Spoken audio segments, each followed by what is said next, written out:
Ya Tuhan Allah Bapa kami mengucap syukur dan berterima kasih atas cinta kasih dan kesetiaan Tuhan di dalam memelihara dan menaungi kami, menjaga kami dan memberikan kami kesehatan yang baik, serta memberi kami kerinduan untuk mendekatkan diri kepada Tuhan dan belajar firman-Mu.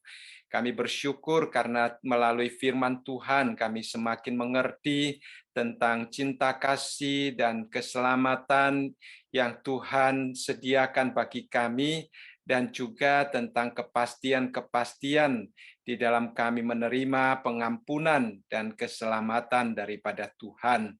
Pada malam hari ini kami akan membahas bersama-sama tentang kepastian pengampunan dan juga tentang keselamatan yang Tuhan Yesus sediakan bagi kami sebagai penggenapan akan hukum Taurat. Tuhan, kiranya Engkau membuka hati kami, membuka mata hati kami, sehingga kami sungguh-sungguh dapat mengerti apa yang kami baca dan apa yang kami renungkan, dan dapat juga menjadi bekal di dalam kehidupan kerohanian kami. Kami serahkan saudara-saudara kami yang masih belum bergabung, kiranya Tuhan juga yang menyertai mereka. Terima kasih Bapa, terpujilah namamu, di dalam nama Tuhan kami Yesus Kristus kami berdoa. Amin. Minggu lalu menanyakan tentang kepastian akan pengampunan yang kita terima daripada Tuhan, ya. Saya pikir mungkin malam ini kita bisa pakai sedikit waktu untuk membahas akan hal tersebut sebelum kita memasuki pembahasan kita yang selanjutnya tentang Roma pasal yang ke-10 dari ayat yang keempat. Ya, minggu lalu kita bersama-sama belajar sampai Roma pasal yang ke-10 ayat yang ketiga. Ya, hari ini kita akan mulai dari ayat yang keempat. Tapi sebelum kita membahas kitab Roma pasal yang ke-10, terlebih dahulu kita akan melihat sejenak tentang kepastian pengampunan. Ya, kalau Tuhan sudah mengampuni kita, apakah Dia masih akan menghukum kita? Yaitu pertanyaan minggu lalu. Dan kita yakin bahwa kalau Tuhan sudah mengampuni kita, Dia tidak akan menghukum kita karena dosa yang kita lakukan yang telah diampuni. Nah, kalau kita melakukan dosa lagi, tentunya Tuhan akan menghukum kita, ya. Tetapi kalau Tuhan sudah mengampuni kita, Dia tidak akan menghukum kita lagi, ya. Nah, kita akan melihat dari Roma pasal yang ke-8 ayat yang pertama yang sudah pernah kita bahas bersama-sama di sini, dikatakan, demikianlah sekarang tidak ada penghukuman bagi mereka yang ada di dalam Kristus Yesus. Ya, jadi tidak ada penghukuman bagi setiap orang yang sudah percaya kepada Tuhan Yesus, yang sudah mendapatkan pengampunan daripada Tuhan. Ya.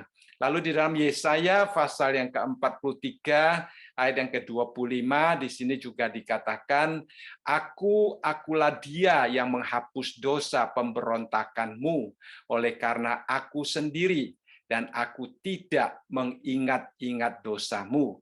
Jadi kalau yang dinamakan dengan menghapus dosa oleh Tuhan, ya, pada waktu Tuhan menghapus dosa kita, dikatakan Tuhan tidak akan mengingat-ingat lagi, ya.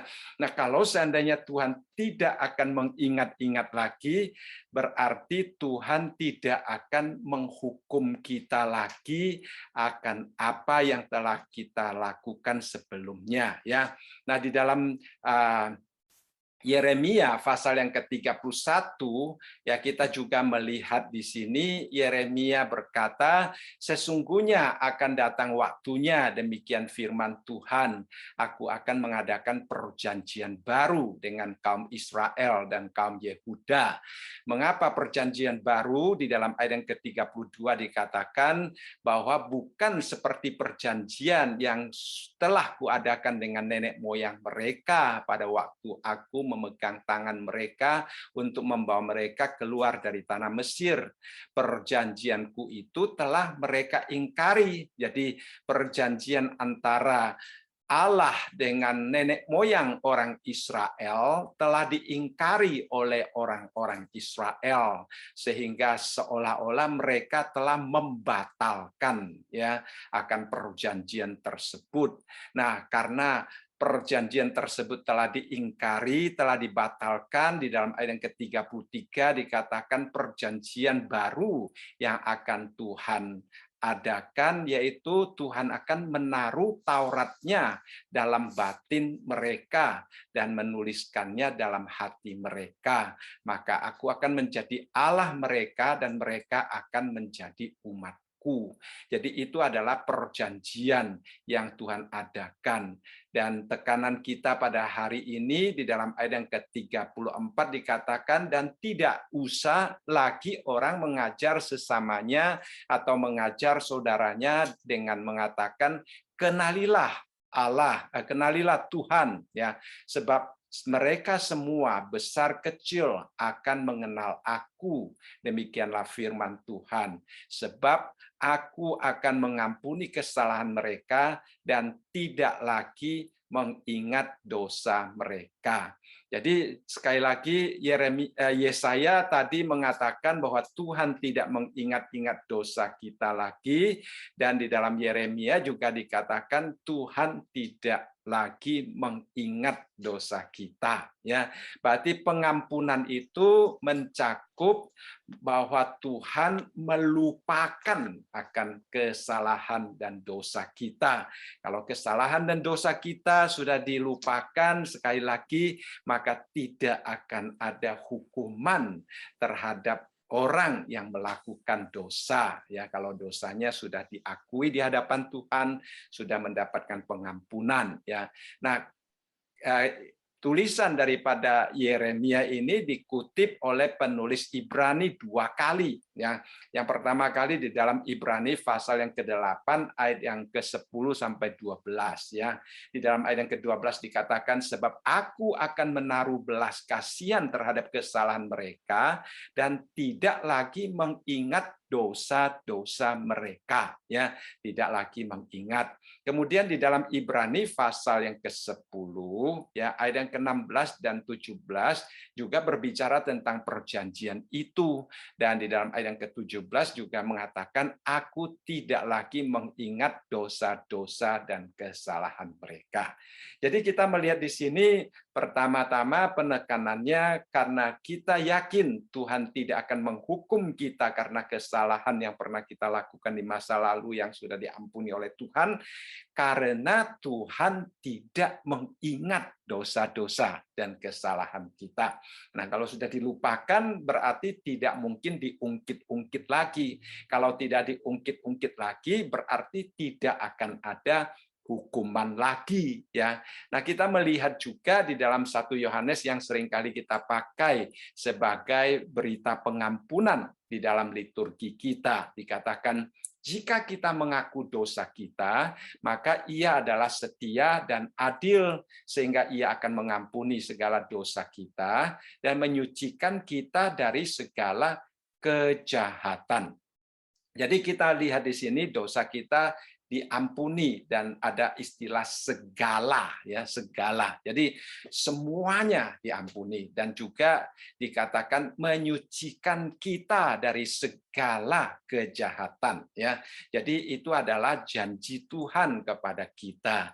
Nah, ayat yang kita bahas minggu lalu yaitu terambil dari Mazmur pasal yang ke-103 ayat yang ke-12.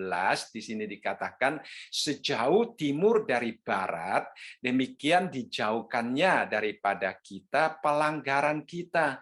Nah, kalau pelanggaran kita sudah dibuang jauh-jauh oleh Tuhan, maka tidak akan ada hukuman ya.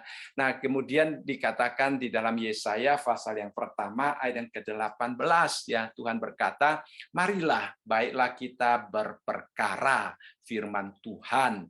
Sekalipun dosamu merah seperti kirmizi akan menjadi putih putih seperti salju, sekalipun berwarna merah seperti kain kesumba akan menjadi putih seperti bulu domba. Nah, kita melihat di sini Tuhan mengatakan bukan dosa kita yang menjadi putih, tetapi hati kita, ya, hati kita yang sudah dinajiskan, yang sudah dikotorkan oleh dosa akan disucikan oleh Tuhan. Nah, disucikan sampai menjadi seperti salju, ya. Kita tahu salju itu sesuatu yang indah, bersih, saudara sekalian, ya. Bulu domba juga demikian. Jadi kita melihat di sini dikatakan hati kita kalau sudah diampuni dosanya, maka hati kita itu sungguh-sungguh bersih di hadapan Allah. Di satu sisi Allah tidak mengingat-ingat dosa kita, yang kedua di sini dikatakan bahwa hati kita akan terlepas daripada segala pelanggaran, ya. Di dalam 1 Yohanes dikatakan Tuhan akan menyucikan kita. Nah, di dalam Mazmur dikatakan Tuhan akan membuang jauh-jauh seperti timur dari barat. Kemudian di dalam Yesaya dikatakan bahwa hati kita akan dikuduskan, ya. Jadi kalau hati sudah dikuduskan, maka Tuhan tidak akan menghukum hati yang demikian. Ya, sekali lagi, kalau hati kita sudah dikuduskan, maka Tuhan tidak akan menghukum hati yang demikian, ya. Nah, kita melihat juga di dalam Mazmur pasal yang ke-85, ya, Mazmur pasal yang ke-85 dari ayat yang kedua sampai ayat yang keempat kita melihat ada beberapa hal yang sangat indah di sini. Ya, dikatakan Engkau telah berkenan kepada tanahmu, ya Tuhan, telah memulihkan keadaan Yakub, ya. Jadi waktu Tuhan mengampuni, ya, dikatakan kita melihat beberapa, ya, kata kerja yang saya garis bawahi dengan warna merah di sini. Pertama, memulihkan, ya, mengampuni, menutupi, menyurutkan, meredahkan, saudara sekalian, ya. Jadi Tuhan mengampuni kesalahan umatnya di dalam ayat yang ketiga. Nah, di dalam pengampunan juga mencakup pemulihan keadaan Yakub, ya. Nah, kalau Tuhan telah mengampuni mereka, Tuhan juga memulihkan keadaan mereka. Jadi Tuhan telah memulihkan mereka, Tuhan juga menutupi segala dosa mereka. Nah, dulu pernah ada orang bertanya, kalau Tuhan menutupi, apakah dosa itu masih ada? Ya, apakah dosa itu sekali-kali akan muncul, saudara sekalian, ya. Nah, ada orang mengatakan kalau Tuhan yang menutupi berarti Tuhan sudah membuang jauh-jauh.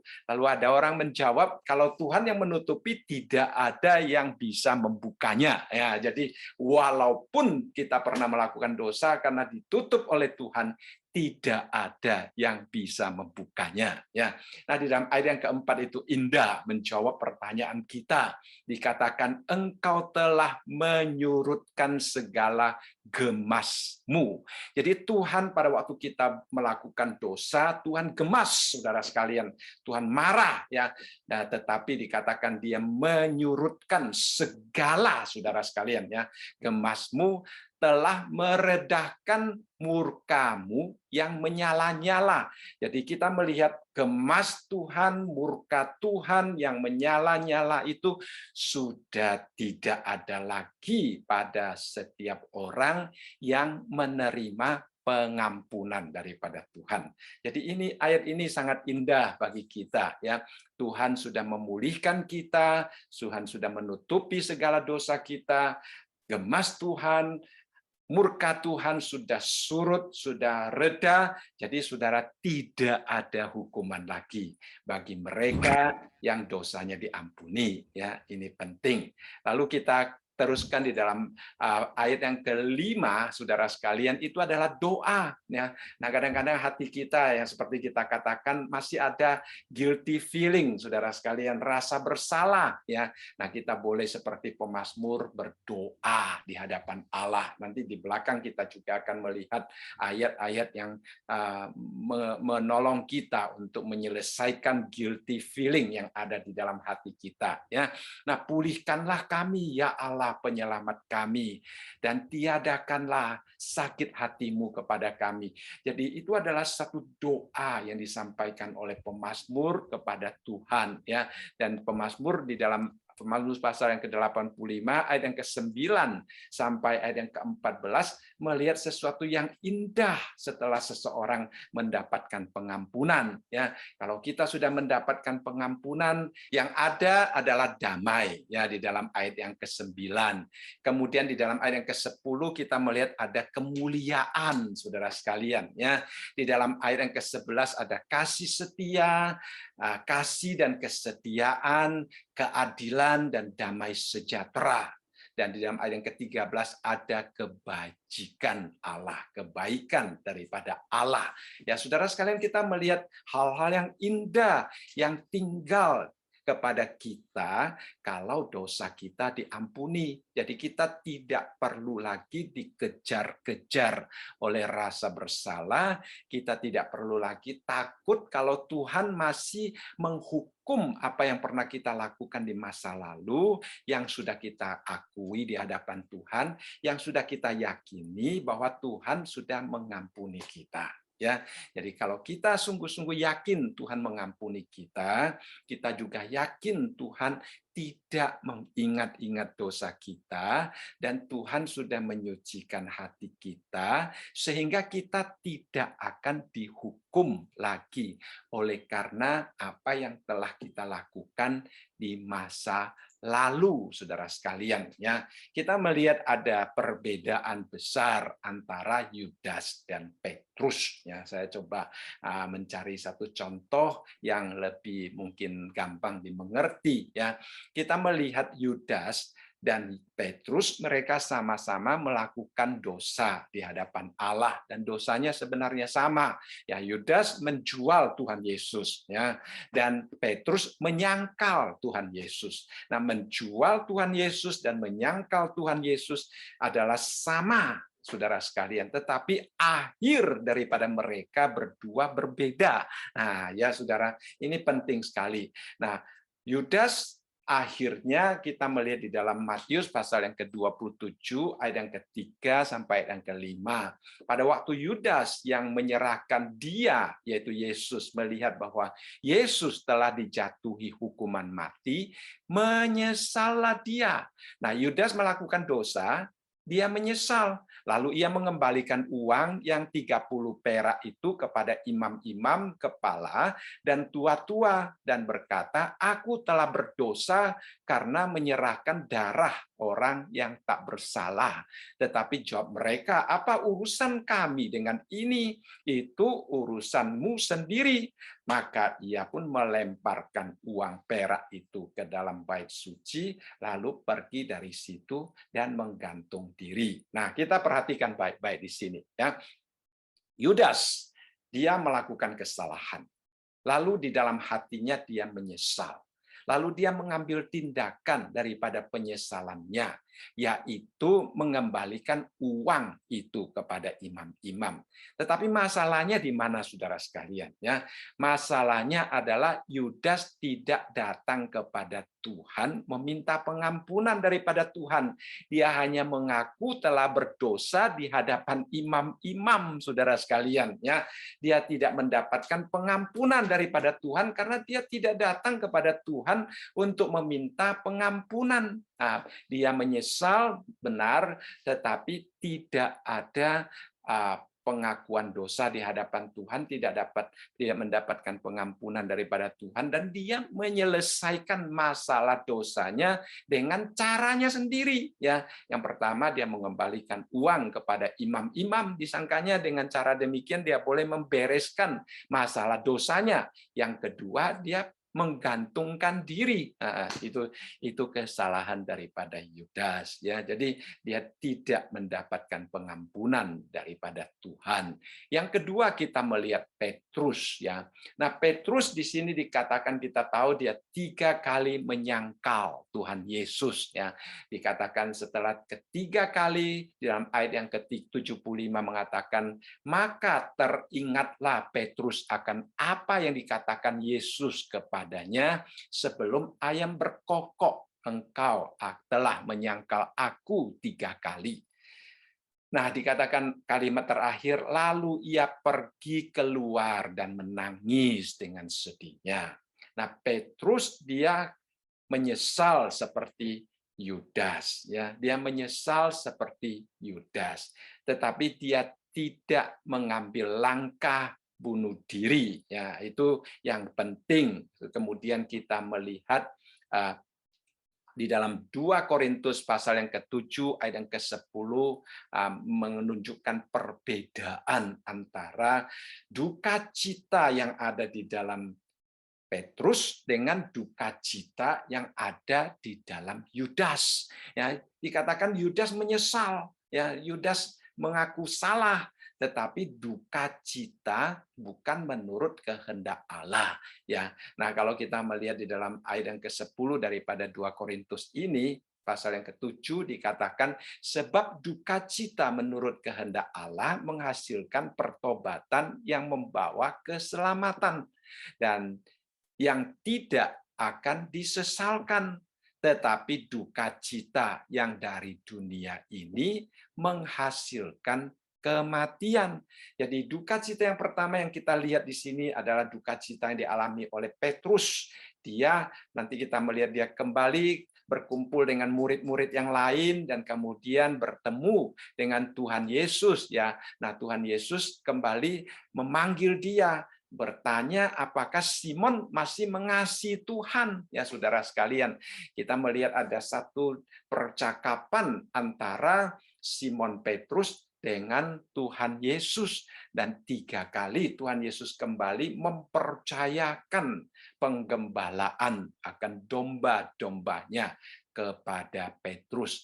Jadi kita melihat di sini Petrus memang sedih, menyesal, tetapi dia tidak memakai caranya sendiri untuk menyelesaikan masalah penyesalannya. Ya, dia masih berkumpul dengan murid-murid Tuhan, dan kemudian tentunya kita tahu bahwa murid-murid Tuhan pernah mendengar bahwa Tuhan Yesus akan bangkit daripada kematian, walaupun waktu itu mereka tidak sadar bahwa Tuhan Yesus datang kepada mereka, tetapi masih ada harapan di dalam hati Petrus, dan kita melihat di sini ada satu pertobatan yang sungguh-sungguh. Dan perhatikan baik-baik tentang Petrus, dia 3 kali menyangkal Tuhan Yesus, ya. Tetapi Tuhan bukan saja tidak mengingat kesalahannya, malah Tuhan memulihkan panggilannya dan memberikan kepercayaan kepada Simon. Ya, itu penting sekali, saudara sekalian. Ya, itu penting sekali. Jadi Tuhan tidak hanya tidak mengingat dosa dan kesalahan Petrus, bukan hanya hukumannya tidak diteruskan, tetapi Tuhan memulihkan panggilannya. Ya, saudara sekalian, Tuhan mempercayakan domba-dombanya kepada Petrus. Jadi kita melihat di sini satu hal yang sangat indah, ya. Nah, sehingga di dalam Yohanes pasal yang ke-21 bahkan dikatakan bahwa Petrus akan mati untuk memuliakan Tuhan. Jadi saudara sekalian, kita melihat Petrus bukan saja dipulihkan keadaannya, mendapatkan kepercayaan daripada Tuhan, bahkan dia akan hidup dan mati untuk memuliakan Tuhan. Nah, ini adalah setiap orang yang kalau dosanya sudah diampuni oleh Tuhan, ya. Kalau Tuhan sudah mengampuni kita, Tuhan membuang jauh-jauh dosa kita, Tuhan tidak mengingat-ingat lagi dosa kita, maka tidak ada hukuman terhadap kita lagi karena kesalahan yang sudah kita akui.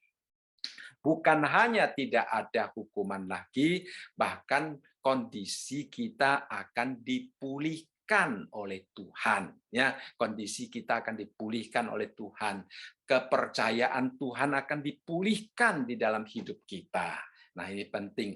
Bahkan kita akan mempunyai satu tujuan baru di dalam kehidupan kita, yaitu hidup dan mati untuk memuliakan Allah. Ya, ini adalah contoh yang sangat indah yang kita pelajari daripada Petrus. Jadi kalau seandainya ada orang yang terus merasa bersalah, seolah-olah hari ini Tuhan masih menghukum dia karena kesalahan di masa lalu, itu adalah sesuatu yang tidak seharusnya demikian, ya saudara sekalian.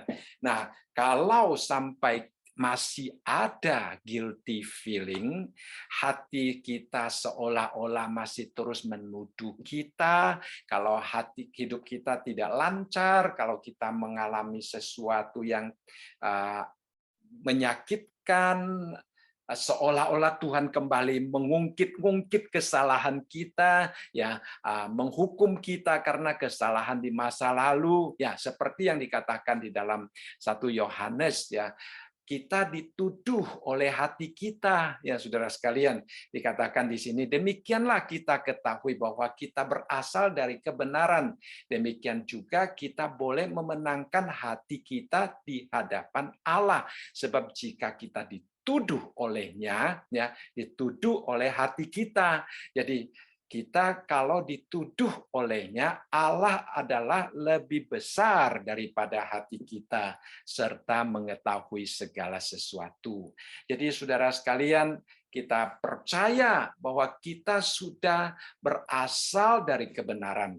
Dari mana kita tahu? Karena kita dibenarkan oleh Allah. Ya, jadi pada waktu kita mengaku dosa, dikatakan Tuhan tidak akan mengingat-ingat dosa kita lagi. Dosa kita sudah dibuang seperti dari barat ke timur, saudara sekalian. Dan juga hati kita sudah disucikan seperti salju, seperti bulu domba putihnya, saudara sekalian. Luar biasa keadaan kita, ya. Jadi kita sudah berasal dari kebenaran seperti yang dikatakan di sini. Tidak ada dosa di dalam hati kita lagi. Tidak ada kesalahan yang akan diingat-ingat oleh Tuhan lagi. Sehingga tidak ada penghukuman daripada Tuhan. Yang ada adalah hati yang kudus, hati yang suci, ya. Sehingga dikatakan di sini kita berasal daripada kebenaran. Tetapi saudara sekalian, ya, tetapi kita masih hidup di dalam daging, ya. Jadi kita masih hidup di dalam daging, dikatakan hati kita kadang-kadang akan menuduh kita. Nah, itulah sebabnya kadang-kadang kita gampang, ya, dipengaruhi oleh keadaan hati kita, seolah-olah hati kita sedang menuduh kita, mengatakan bahwa kita melakukan kesalahan, mengatakan bahwa kita harus bertobat lagi, kita harus mengaku dosa lagi, seolah-olah Tuhan sedang menghukum kita lagi karena kesalahan yang pernah kita lakukan di masa lalu dan sebagainya. Hati ini yang seringkali menuduh kita. Nah, apa yang dapat kita lakukan kalau seandainya hati kita menuduh kita? Nah, dikatakan di sini Allah adalah lebih besar daripada hati kita serta mengetahui segala sesuatu. Jadi fokus kita jangan kepada apa yang ada yang keluar daripada hati kita di dalam tuduhan-tuduhannya, tetapi fokus kita harusnya adalah firman Allah seperti yang kita bahas tadi, ayat-ayat firman Allah yang sudah kita bahas tadi. Itu yang harus menjadi fokus kita sehingga kita melihat Allah itu luar biasa, ya. Allah itu luar biasa, dikatakan di sini Allah lebih besar daripada hati kita, dan Allah mengetahui segala-galanya. Kita datang kepada Tuhan, kita percaya bahwa Tuhan mengetahui bahwa kita mengaku dosa dengan serius, dengan sungguh-sungguh, dan kita mau kembali kepada Tuhan, kita mau mendapatkan pengampunan daripada Tuhan. Kalau kita fokus kita, ya silakan Ida. Ya, makasih Pak. Sama-sama. Mengenai yang tadi Bapak bilang, Ya, kalau kita udah mengaku dosa kita di masa lalu, kan ya, Tuhan udah mengampuni, ya Pak ya, ya. Dan misalnya kita udah banyak berbuat dosa, ya. kita udah mengaku, ya satu pertanyaan saya, apakah setelah diampuni itu Pak, kadang Nah, dari perbuatan kita di masa lalu itu bisa nggak membawa kutuk bagi kita? Kedua, karena kan mhm, apa yang kita tanam itu yang kita tuai. Ya, Jadi kesalahan yang pernah kejahatan yang kita lakukan itu, apakah kita akan tuai di kemudian hari gitu, meskipun kita sudah bertobat, Pak. Karena ya, ya. banyak hal, banyak kejadian itu, eee, apa yang kita udah lakukan, loh kok, di kemudiannya meski udah bertobat, kok makin menderita ya? Apa karena akibat di masa lalu itu yang kita tanam, terus buahnya sekarang kita menuainya, gitu, Pak? Ya, ya. Ya, minggu lalu kita juga sempat membahas akan dua hal ini, itu akan terjadi ya. Bukan berarti kita hidup di dalam kutukan, tetapi ada akibat, ada konsekuensi daripada dosa yang kita lakukan ya. Misalnya kita pernah mengucapkan kata-kata yang melukai orang lain misalnya. Nah, hubungan kita dengan orang tersebut menjadi tidak baik. Jadi kalau kita tidak menyelesaikan, walaupun kita sudah meminta pengampunan daripada Tuhan, kalau kita tidak menyelesaikan, maka hubungan kita dengan orang tersebut akan terus rusak gitu. Jadi itu sebagai konsekuensinya. Atau kalau seorang loncat dari atas tempat yang tinggi ya, mencoba bunuh diri. Saya pernah mengunjungi seorang yang mencoba loncat dari jembatan layang, jembatan tol ya.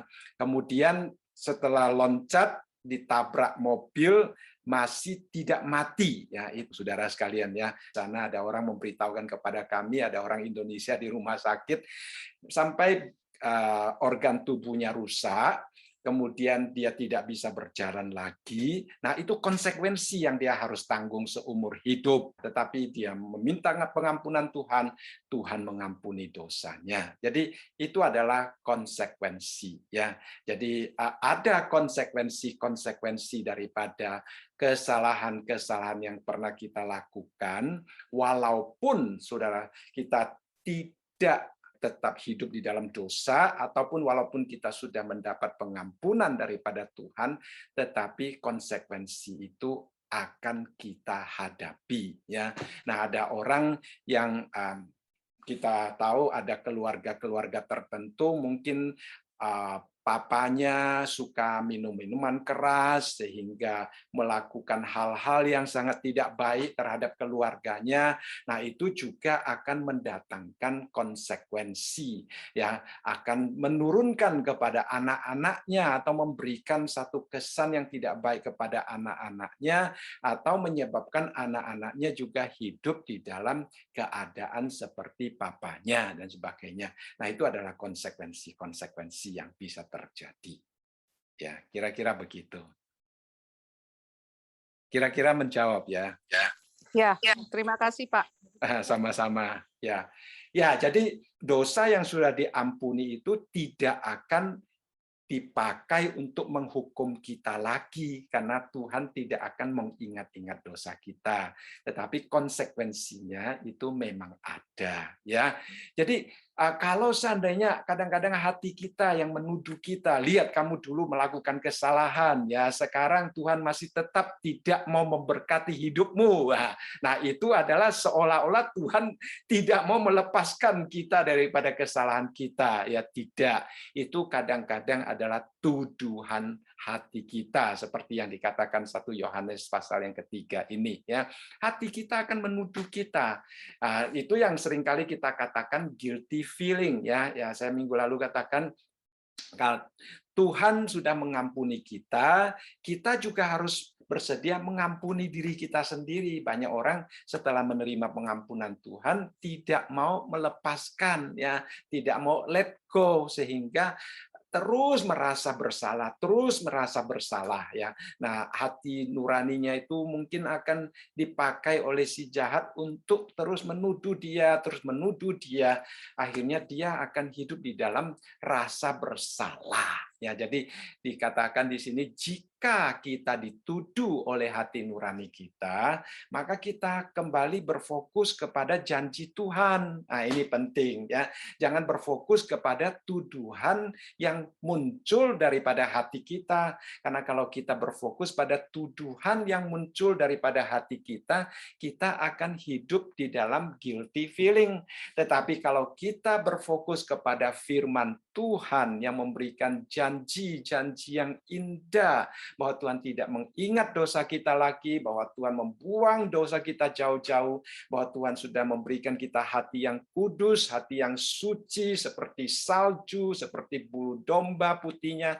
Nah, kalau kita memikirkan, merenungkan akan firman Tuhan ini, akan meyakinkan kita bahwa Tuhan tidak memakai dosa yang pernah kita lakukan untuk menghukum kita, ya. Nah, kalau seandainya kita masih tidak mampu mengalahkan, ya, kita bisa belajar seperti Yesaya, ya.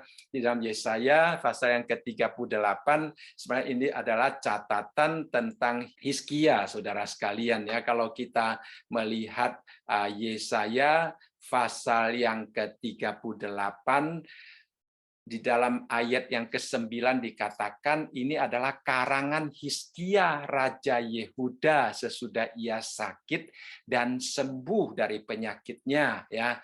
Lalu dia memang mendapatkan pengampunan daripada Tuhan, dia disembuhkan daripada sakitnya, kemudian di sini dia berdoa kepada Tuhan. Jadi kalau kita masih dituduh oleh hati kita, ya, kalau ada rasa bersalah di dalam pikiran kita, kita boleh belajar berdoa demikian, ya. Ya Tuhan, karena inilah hatiku mengharapkan Engkau, tenangkanlah rohku, buatlah aku sehat, buatlah aku sembuh. Nah, ini adalah doa yang indah, saudara sekalian, ya. Kita perlu selalu meminta Tuhan menenangkan roh kita.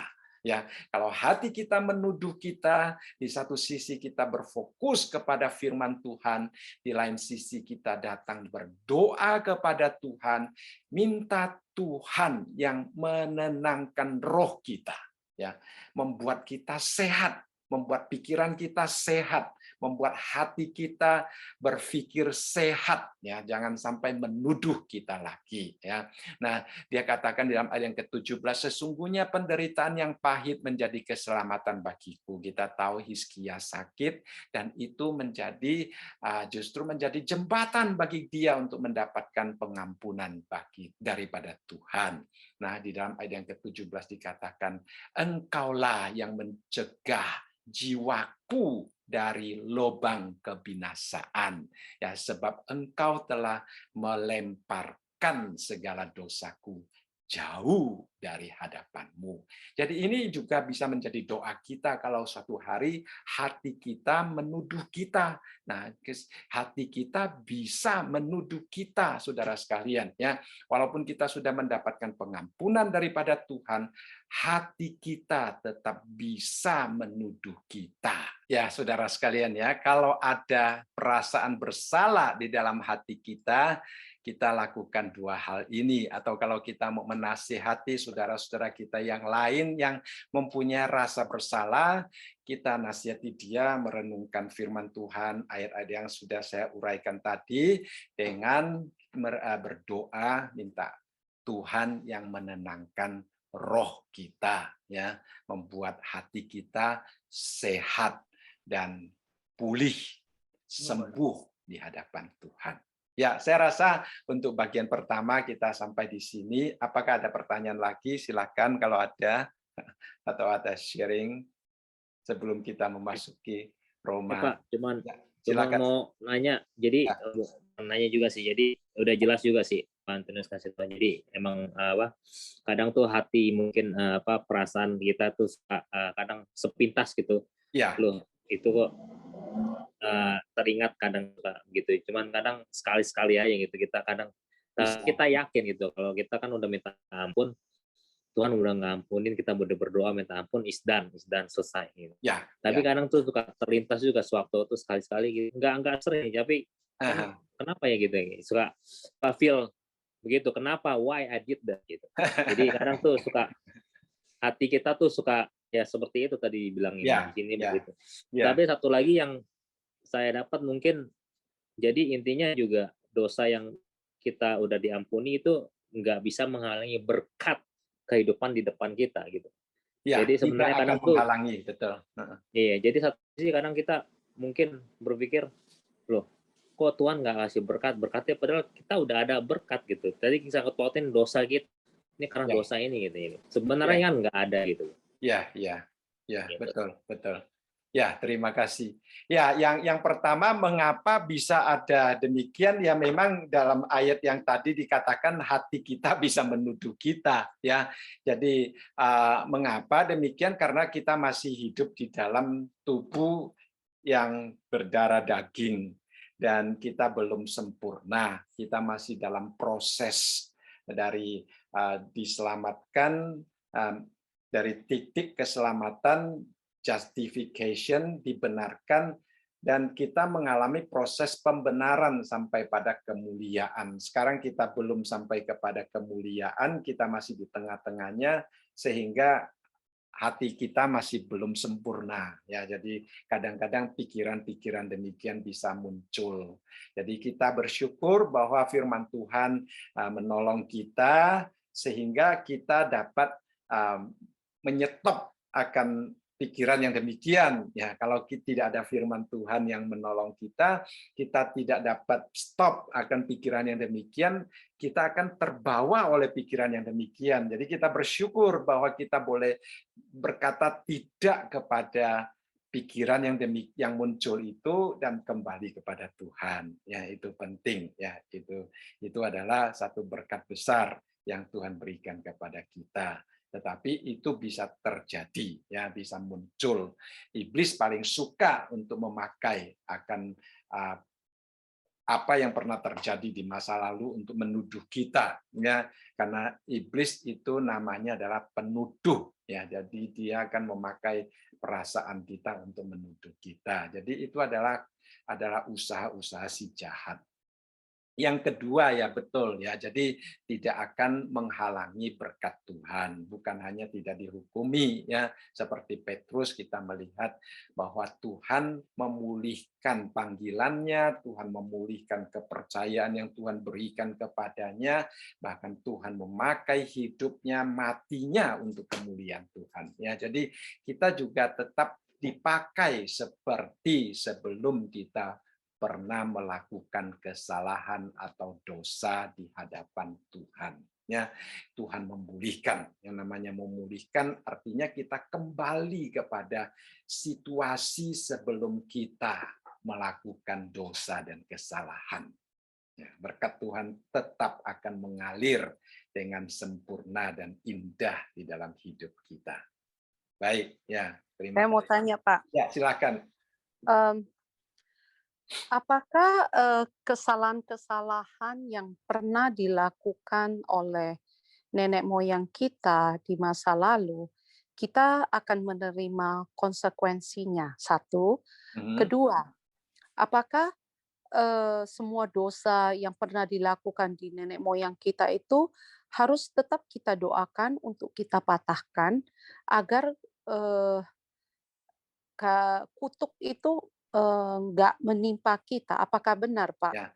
Nah, menurut saya konsekuensinya bisa ada. Ya, konsekuensinya bisa ada. Misalnya kalau ada orang tua yang di kampungnya misalnya melakukan kesalahan besar yang merugikan orang-orang di kampungnya. Jadi orang-orang di kampungnya mungkin benci terhadap keluarga ini, ya.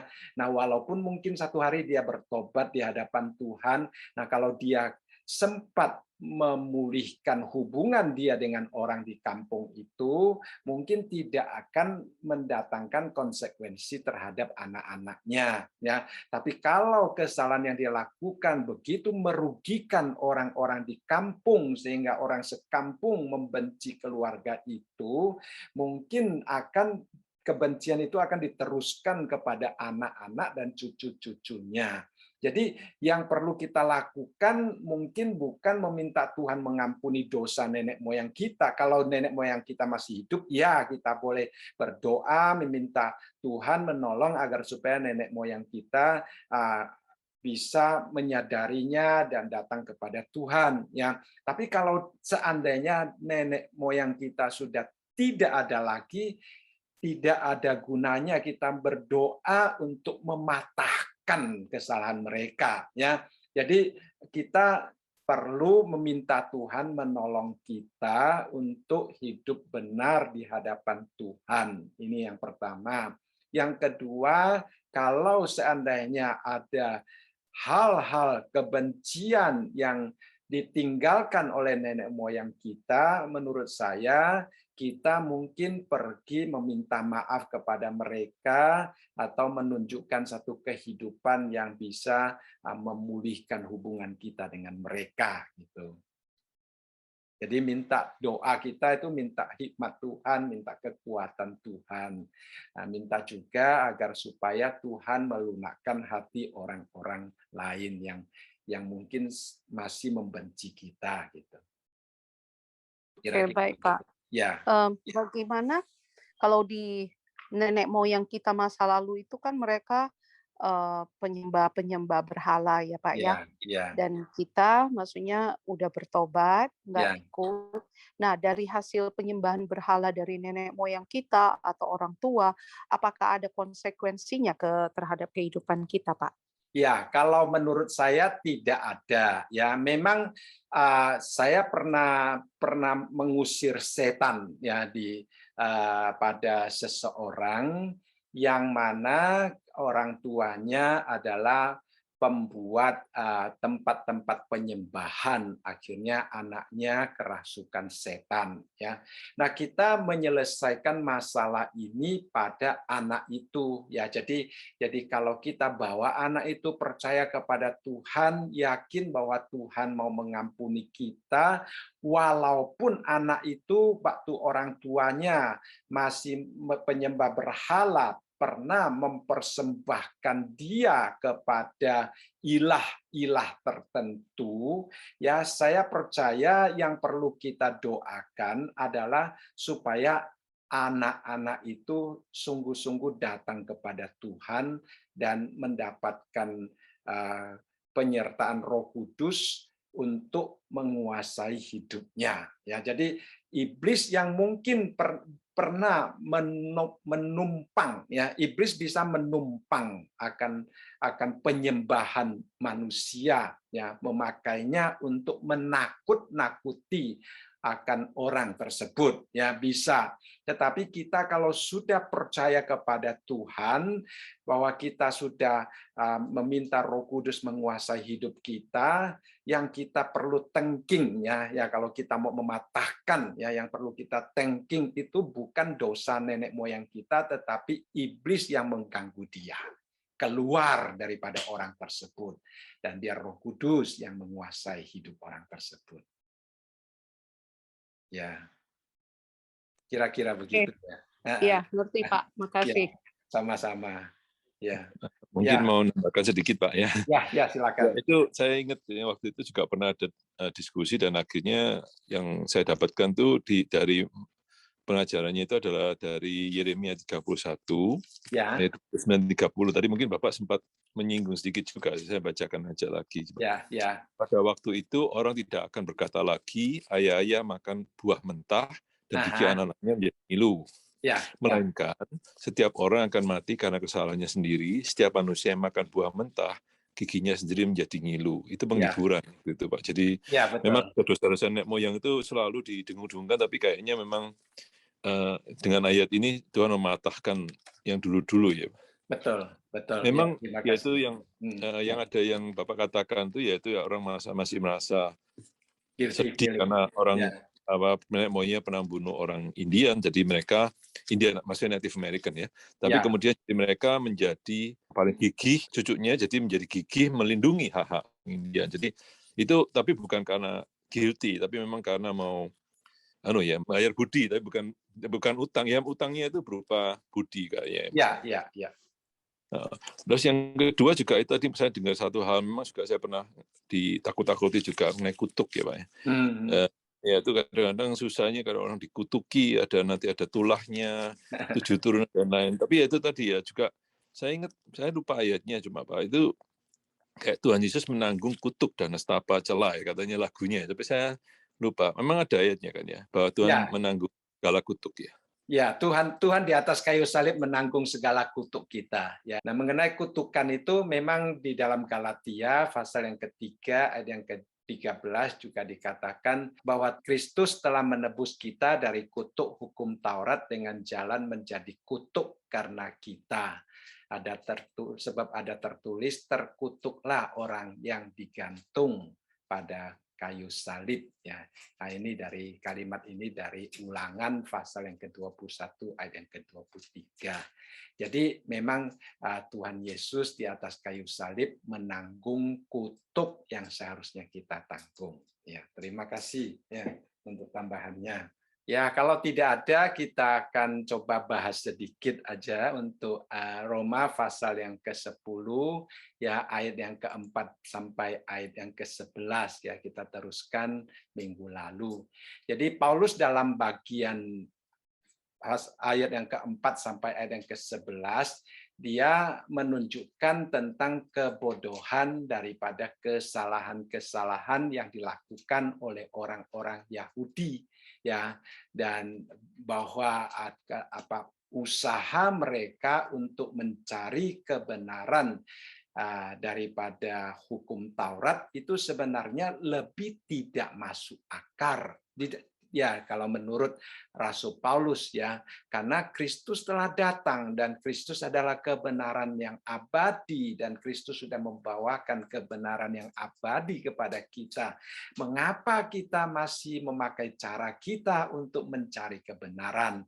Jadi Paulus di sini menunjukkan kepada kita bahwa orang Yahudi berusaha untuk mencari kebenaran daripada hukum Taurat, sebenarnya pertama-tama itu adalah perbuatan yang sangat bodoh. Yang kedua, perbuatan yang sangat tidak masuk akal, yang mengapa menolak kebenaran. Ya, jadi dari ayat yang keempat kita melihat di sini dia katakan sebab Kristus adalah kegenapan hukum Taurat, sehingga kebenaran diperoleh tiap-tiap orang yang percaya. Jadi Paulus di sini sangat ingin agar supaya orang Yahudi mengetahui bahwa usaha mereka untuk mendapatkan keselamatan, kebenaran di hadapan Allah dari melakukan hukum Taurat itu adalah sesuatu yang tidak ada gunanya karena Tuhan Yesus adalah kegenapan hukum Taurat. Nah, dikatakan Tuhan Yesus adalah kegenapan hukum Taurat. Ada seorang menjelaskan demikian, yang mengatakan seperti seseorang yang didenda karena melakukan kesalahan, dia harus bekerja keras untuk membayar denda tersebut.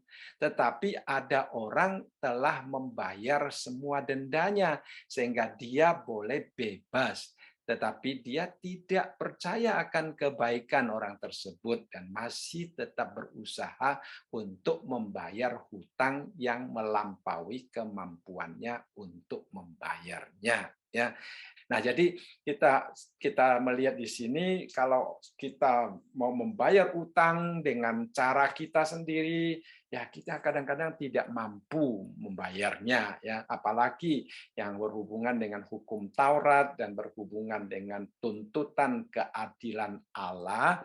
Usaha manusia untuk melakukan hukum Taurat itu tidak mungkin dapat dilakukan, saudara sekalian, ya tidak mungkin dapat memuaskan tuntutan keadilan Allah. Jadi Tuhan Yesus datang menggenapi apa yang tidak dapat dilakukan oleh manusia. Jadi Rasul Paulus melihat bahwa mengapa mereka tidak mau menerima, ya seperti yang contoh orang tadi itu ya. Jadi Kalau ada orang yang baik untuk membantu dia membayar hutang, kalau dia tidak percaya bahwa orang itu memang benar-benar baik mau membayar hutang dia tanpa ada maksud dibalik daripada semuanya, dia menerima akan kebaikan itu, ya dia mendapat faedahnya. Tapi kalau dia tidak mau, ya dia harus membayar hutangnya sendiri di luar kemampuan dia. Jadi saudara sekalian, kita melihat di sini Rasul Paulus mengatakan bahwa sikap dan tindakan daripada orang-orang Yahudi yang tidak mau menerima kebenaran itu daripada Tuhan Yesus adalah satu perbuatan yang sangat tidak berhikmat, ya. Jadi di sini dikatakan bahwa Kristus adalah kegenapan hukum Taurat, ya. Jadi Kristus adalah akhir daripada hukum Taurat untuk kebenaran. Artinya rancangan-rancangan dan tuntutan-tuntutan hukum itu sebenarnya memimpin orang untuk datang kepada Tuhan Yesus, ya, karena dia adalah penggenapannya. Tapi kalau pengenalan orang Yahudi akan hukum Taurat tidak memimpin mereka kepada Kristus, nah itu adalah satu pengertian yang salah.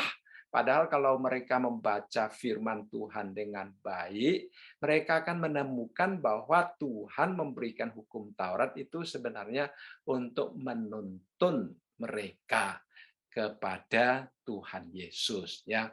Nah, Paulus di dalam Galatia pasal yang ketiga ayat yang ke-23 sampai ayat yang ke-24, dia juga berkata demikian, sebelum iman itu datang, kita berada di bawah pengawalan hukum Taurat dan dikurung sampai iman itu telah dinyatakan. Jadi hukum Taurat adalah penuntun bagi kita sampai Kristus datang supaya kita dibenarkan karena iman.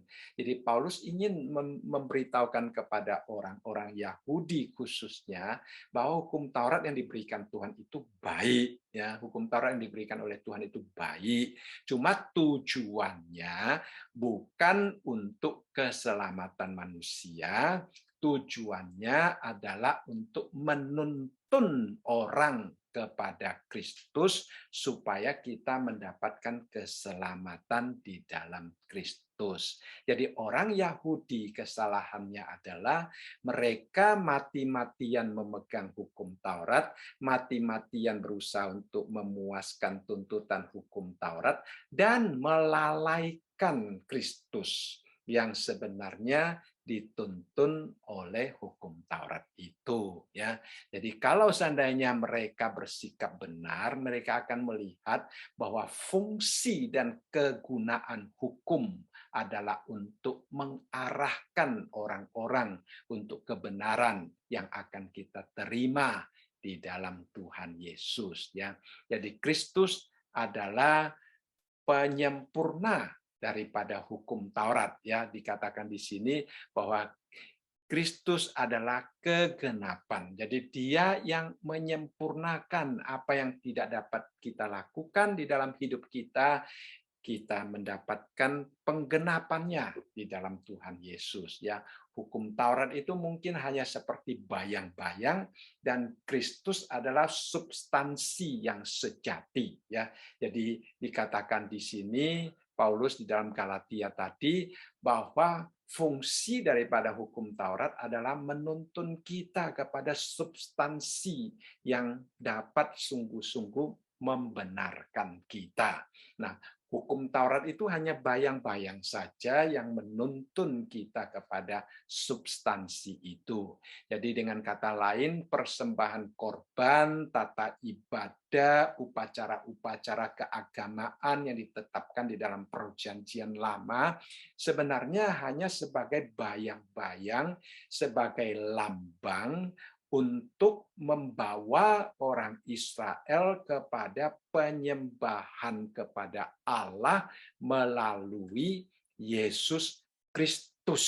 Ya, jadi semua tata cara, tata ibadah di dalam Perjanjian Lama, termasuk persembahan korban itu sebenarnya hanya bayang-bayang yang boleh menuntun kita kepada Tuhan Yesus, ya. Seperti yang dikatakan di dalam Ibrani pasal yang ke-10 ayat yang ke-10 sampai ayat yang ke-13, di sini dikatakan, dan karena kehendaknya inilah kita telah dikuduskan satu kali untuk selama-lamanya oleh persembahan tubuh Yesus Kristus. Selanjutnya setiap imam melakukan tiap-tiap hari pelayanannya dan berulang-ulang mempersembahkan korban yang sama sekali tidak dapat menghapuskan dosa. Tetapi ia setelah mempersembahkan hanya satu korban saja karena dosa, ia duduk untuk selama-lamanya di sebelah kanan Allah. Dan sekarang ia hanya menantikan saatnya di mana musuh-musuhnya akan dijadikan tumpuan kakinya. Jadi di sini dengan jelas sekali menunjukkan perbedaan antara korban persembahan Tuhan Yesus dan korban persembahan imam-imam di dalam perjanjian lama, ya. Korban persembahan imam-imam di dalam perjanjian lama dikatakan harus dilakukan setiap kali mereka menyembah kepada Tuhan dan harus dilakukan berulang-ulang, saudara sekalian, ya, bukan hanya satu kali tetapi berulang-ulang. Dan dalam ayat yang ke-11 kalimat terakhir dikatakan yang sama sekali tidak dapat menghapus dosa. Nah, karena itu hanya sebagai bayang-bayang yang menuntun kita kepada substansi yang sebenarnya, yaitu pengorbanan persembahan tubuh Yesus Kristus yang dikatakan di dalam ayat yang ke-10, ya. Dia mempersembahkan tubuhnya satu kali di atas kayu salib, ya. Jadi satu kali untuk selama-lamanya. Jadi di dalam ayat yang ke-12 dikatakan, tetapi ia setelah mempersembahkan hanya satu korban saja karena dosa, yaitu tubuhnya sendiri, ia duduk untuk selama-lamanya di sebelah kanan Allah. Jadi yang dimaksudkan dengan Yesus adalah penggenapan hukum Taurat. Dia adalah substansi yang sebenarnya daripada bayang-bayang dari tata ibadah, persembahan-persembahan korban yang dilakukan di dalam perjanjian lama menurut hukum Taurat, ya. Dan kemudian kita melihat penggenapan Tuhan Yesus, ya, di atas kayu salib juga membawa makna baru dalam pelayanan kita, seperti yang Paulus pernah katakan di dalam 2 Korintus, ya. Di dalam 2 Korintus pasal yang ketiga ayat yang ke-6 sampai ayat yang ke-8, ya. 2 Korintus pasal yang ketiga ayat yang ke-6 sampai ayat yang ke-8 dikatakan, ialah, yaitu Yesus Kristus, membuat kami juga sanggup menjadi pelayan-pelayan dari suatu perjanjian baru yang tidak terdiri dari hukum yang tertulis tetapi dari Roh. Sebab hukum yang tertulis mematikan, tetapi Roh menghidupkan. Pelayanan yang memimpin kepada kematian terukir dengan huruf pada loh-loh batu. Namun demikian, kemuliaan Allah menyertainya waktu ia diberikan. Sebab sekalipun pudar juga cahaya muka Musa begitu cemerlang, sehingga mata orang-orang Israel tidak tahan menatapnya. Jika pelayanan itu datang dengan kemuliaan yang demikian, betapa lebih besarnya lagi kemuliaan yang menyertai pelayanan Roh. Jadi kita melihat di sini pelayanan orang-orang percaya, orang-orang Kristen berbeda dengan pelayanan imam-imam di dalam perjanjian lama. Ya, imam-imam dalam perjanjian lama melayani sesuai dengan hukum yang tertulis. Di situ dikatakan mematikan karena mereka tidak mampu menyelesaikan masalah dosa mereka. Tetapi kita setelah dikuduskan, kita melayani dengan pimpinan Roh Kudus. Lalu kemudian di dalam ayat yang ke-7 menunjukkan perbedaan yang indah, ya. Kalau pelayanan yang lakukan sesuai dengan hukum Taurat saja itu sudah begitu diberkati Tuhan, sehingga cahaya kemuliaan Tuhan pada waktu Musa menerima loh batu itu tetap terpancar di dalam muka Musa, sehingga orang Israel tidak mampu, tidak tahan menatapnya.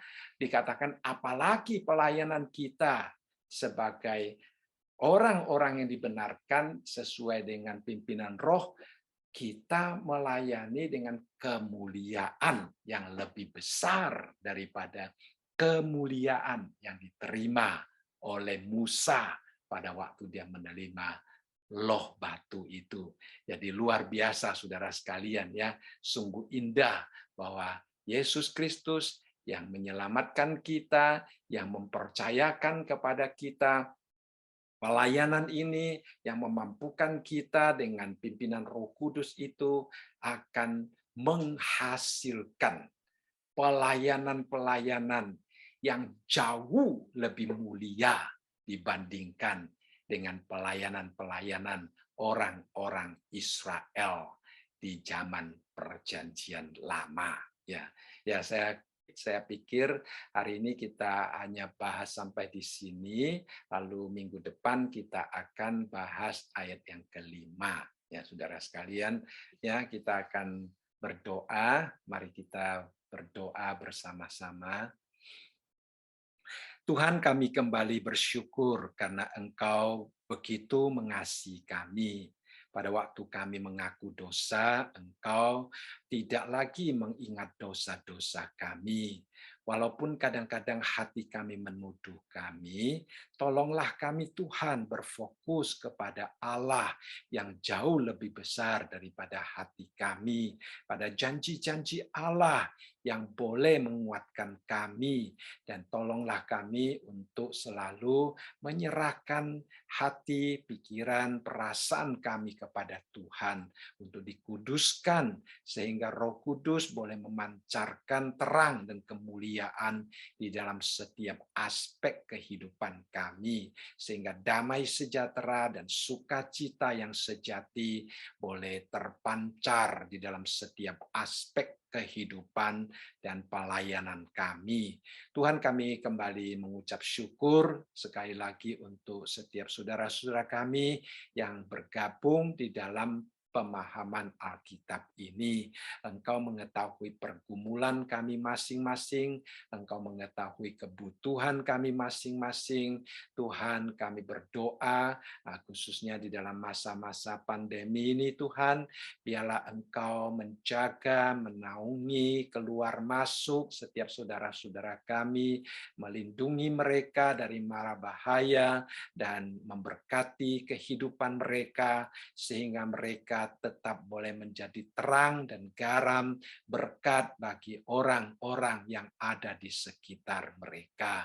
Tuhan, kami bersyukur karena Engkau berkenan memakai kami sebagai sambungan tangan Tuhan untuk menolong mereka yang membutuhkan cinta kasih dan pertolongan Tuhan. Terima kasih Bapa, hidup kami terasa begitu indah, begitu mulia di mata Tuhan, lebih mulia daripada pengalaman-pengalaman orang Israel di dalam pelayanan-pelayanan mereka yang berdasarkan hukum Taurat itu. Terima kasih Bapa, terpujilah nama-Mu. Di dalam nama Tuhan kami Yesus Kristus kami berdoa. Amin.